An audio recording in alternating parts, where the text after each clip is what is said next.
more people that I know have to get scammed before we wise up. Robert Downey Jr., after a 5-year break, is returning to Marvel, but before he did that, he actually turned down Ryan Reynolds. All right, you guys, so Ryan Reynolds obviously has to be deported back to Canada. Ryan Reynolds, is he one of those?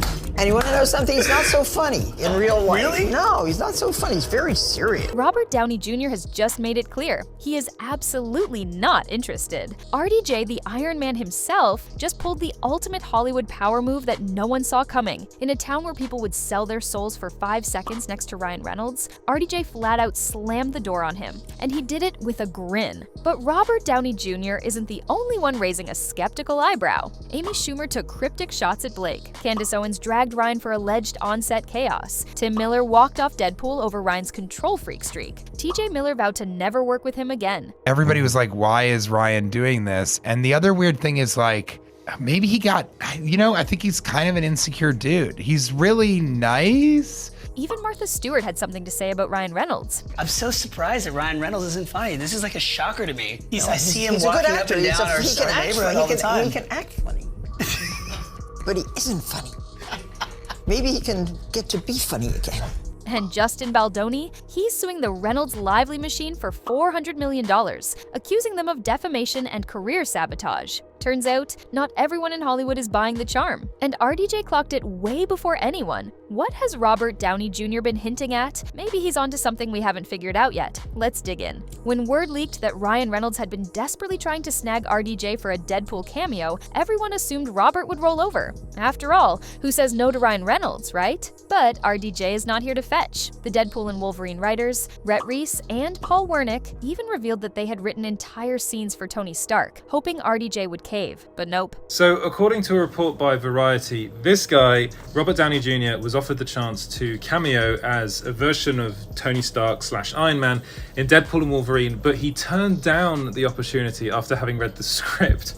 Wow. By IndieWire that there was supposed to be a surprise cameo featuring Robert Downey Jr. and that they have the script for what would have been the cameo, which is referred to as the Downey draft. And you may be wondering whether this is an early stage script. Well, clearly not, because they actually had Robert Downey Jr. doing his lines with Ryan Reynolds himself. And would they have gone to that extent if this was just an early draft? RDJ read the script, probably smirked, and went back to counting his 8-figure checks. Can we get a round of applause for the first person in Hollywood to remind Ryan Reynolds that charm has limits? Now here's where it gets extra juicy. RDJ is not just skipping Deadpool for a vacation. Nope. Instead, he is jumping back into the Marvel Universe as Victor Von Doom, one of the baddest villains of all time. I think we're gonna need the greatest actor in the world. Ladies and gentlemen, we give you the one person who could play Victor Von Doom.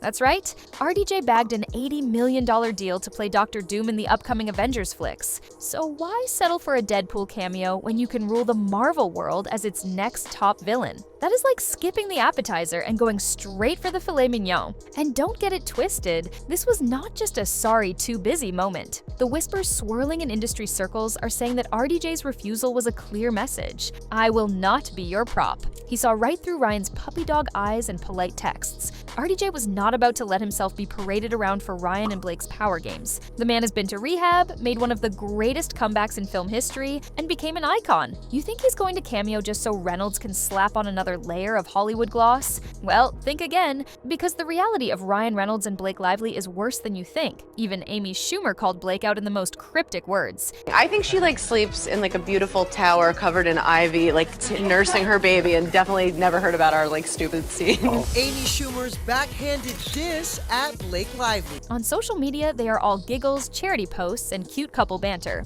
But behind closed doors, the stories are not so picture perfect. Let's start with Blake. The gossip mill has been churning for years about her diva behavior on set. Dana Bowling, a former casting director, didn't mince words. She said Blake was known as difficult, with words like bratty and rude also floating around. And let's just say the glowing reviews were few and far between. Oh, and while Blake is busy posing as a domestic goddess for her lifestyle brand, the people behind the camera are eye-rolling so hard, it's practically an Olympic event. And then comes Ryan. The alleged nicest guy in Hollywood may have a little less shine on that halo than you think. Even Candace Owens jumped on the drama, dedicating a whole segment to Ryan's alleged off-screen antics. All right, you guys. So Ryan Reynolds obviously has to be deported back to Canada. Once again, this is a way for the left and the right to come together because no matter where you stand on the topic of mass deportations of illegals, we can now all agree that the moral crimes committed here by Ryan Reynolds against Justin Baldoni have amounted to high treason. A crew member from It Ends With Us let slip that Reynolds was the one stirring up chaos on set. We're talking diva meltdowns, creative meddling, and the kind of behavior that makes directors want to tear their hair out. Let's not forget Tim Miller, the director of the original Deadpool, who pieced out before the sequel. Why? Would I work with him again? No. No. Because, in his own words, Ryan wanted total control. Imagine charming, goofy Ryan suddenly morphing into the ultimate control freak. Yeah, that's definitely not the version you see on Instagram. But I think after he got super, super famous from the first Deadpool, then things kind of changed. I think he was like, see, you guys see? Oh, and here's the kicker. Ryan's romantic past is hardly spotless. There was Scarlett Johansson and then Alanis Morissette. And Alanis even wrote an entire album allegedly inspired by how much of a problematic man he was. Once a heartbreaker, always a heartbreaker, right? So when RDJ refused to bend the knee, people were not just surprised, they were thrilled. The Hollywood power couple who always get their way was finally getting a taste of rejection. Now, let's dive into why this rejection is so symbolic. Ryan reportedly gave RDJ the hard press for the cameo. It included charm overload, endless texts, back-channeling through mutual friends, the whole Hollywood playbook.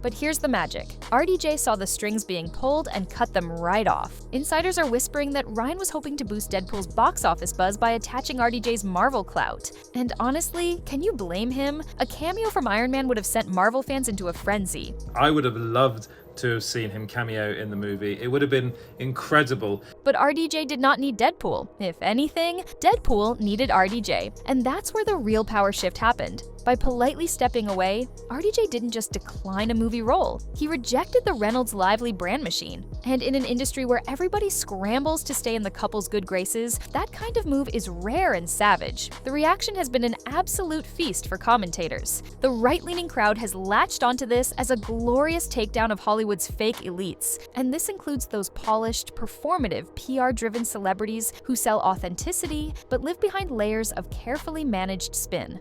And the problem that brought for him working with you was that sometimes when he was in the scene, he would forget to act and he would sit there and be watching you acting. Oh, is that what it was? He would.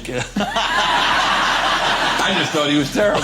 And let's be honest, there's something deeply satisfying about seeing someone as beloved and bankable as RDJ take a pass on Hollywood's biggest control freaks. It's a reminder that not everyone is for sale, no matter how charming the pitch or glittering the offer. But there's one major reason that explains exactly why RDJ decided to slam the brakes, and it's the disastrous Lively Baldoni lawsuit. Obviously has to be deported back to Canada. Once again, this is a way for the left and the right to come together because no matter where you stand on the topic of mass deportations of illegals, we can now all agree that the moral crimes. So here's the scene. Blake Lively and Justin Baldoni were supposed to be co-stars and creative partners in the highly anticipated It Ends With Us, with Baldoni not just starring in it, but directing it as well. But oh, things did not stay rosy for long. Out of nowhere, Blake Lively filed a bombshell complaint accusing Baldoni of sexual harassment on set. Yeah, I mean, what I can say without going too into it is that this year has been full of the highest highs and the lowest lows of my life, and I see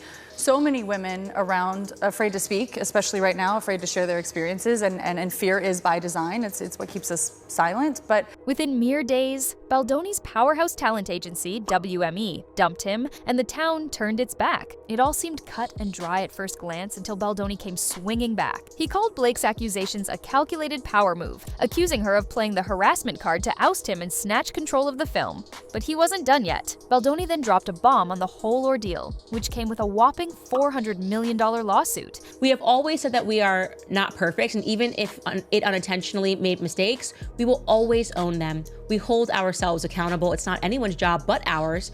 And that's part of being quote unquote man enough. So that's a little Ryan dig right there. Even in the statement he was gonna force him to read, making fun of Justin Baldoni. That lawsuit didn't just name Blake, it roped in Ryan Reynolds and even their big shot publicist, accusing all of them of defamation and straight up interference. Right? There's somebody behind the scenes who's being a little psycho.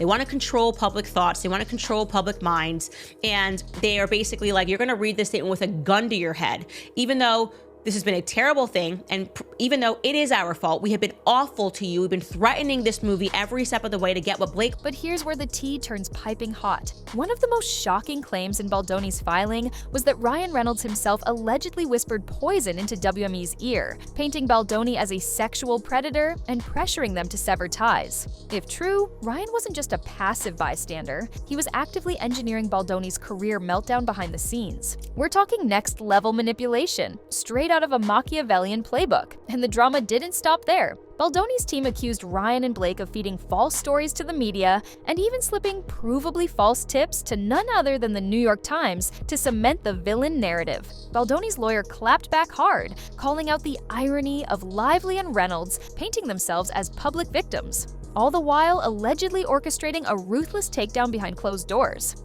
I just know one thing, like Justin is a great guy. It's not even about winning a PR war. Honestly, it's about saving someone's life. I mean, imagine, Harvey, imagine you being accused of something that you just didn't do. You just weren't part of, and you're caught up in this. His warning was razor sharp. The Reynolds-Lively empire doesn't get one rule for them and one for everybody else. As this legal cage match exploded across headlines, something fascinating happened. Public sentiment started to shift. People began raising their eyebrows at just how quickly Baldoni was labeled, fired, and erased, right when creative control was up for grabs. Former WME insiders even murmured that Baldoni should just stop going after Blake and let the legal process unfold, which, intentionally or not, sounded like a confession that the agency had buckled under pressure. Suddenly, the court of public opinion was whispering something new. Was Baldoni set up? And you better believe it got a lot of people mad. Candace Owens and other conservative voices speculated that Ryan and Blake had tried to hashtag #MeTooBaldoni right out of his own movie, all in the name of consolidating power. If true, it's the epitome of Hollywood hypocrisy, waving the flag of progressive causes in public while weaponizing them in private for personal gain. It's exactly the kind of elitist double-dealing that critics love to drag across the coals. Now picture RDJ, sipping his coffee, watching this chaos unfold in real time. There's Ryan and Blake, the reigning power couple, allegedly burning a man's career to the ground, and then turning around to ask RDJ for a little cameo in their Marvel-adjacent empire. Seriously, if Downey even sniffed the shady power plays happening behind the scenes, no wonder he kept them at arm's length. His polite but firm no to the Deadpool cameo suddenly looks less like a scheduling conflict and more like a subtle but stinging rejection of everything the Reynolds-Lively camp represents. It's the ultimate move, stepping away from the fire without getting burned, and the timing couldn't have been juicier. Just as public sympathy was shifting towards Baldoni, RDJ's graceful exit felt like the final punctuation mark on the saga. For a man who's battled his own demons and reinvented himself as one of the most beloved stars in the world, RDJ knows a thing or two about protecting his reputation. And he was not about to gamble it on a scandal-ridden set. But the cracks in the Reynolds-Lively image were already showing before this blow-up. Let's talk about the parade of celebrities stepping forward to spill their tea. Martha Stewart casually shaded Ryan in an interview, saying, "Ouch." And you want to know something? He's not so funny in real life. Really? No, he's not so funny. He's very serious. She even suggested she'd remove him from her list of fun people to hang out with, saying while he can act funny, he isn't funny off screen. The internet devoured that little burn, and Ryan's jokey social media comeback did little to patch the bruised image. Then there's TJ Miller, Ryan's former Deadpool co-star, who very publicly vowed never to work with Reynolds again. Miller claimed Ryan humiliated him on set, taking jabs at him mid-scene with lines like, "You're just the exposition guy." crew members were reportedly so uncomfortable that even Miller, who is no stranger to controversy, walked away thinking Ryan's affable charm might just be a mask. Miller later called Reynolds horrifically mean and an insecure dude in real life. While they supposedly buried the hatchet later, most suspect it was less about reconciliation and more about Ryan's team scrambling to control the damage. And the tension doesn't end there. Morena Baccarin, Deadpool's own leading lady, openly admitted to tense negotiations about returning for Deadpool 3. At one point, she said, "We have not agreed on terms, and it may not work out." Fans were left scratching their heads. Why would the central love interest hesitate to jump into another guaranteed blockbuster? Behind-the-scenes grumbling points to feelings of being undervalued, fueling whispers that working with Team Ryan isn't the non-stop laugh fest the public's been sold. Even Deadpool 1 director Tim Miller famously exited the franchise because Ryan insisted on controlling everything. Miller bluntly said if Ryan wanted full control, then that's what Ryan would get, but without him. And here's the kicker. As the Baldoni battle raged on, Hollywood's usual chorus of defenders stayed suspiciously quiet.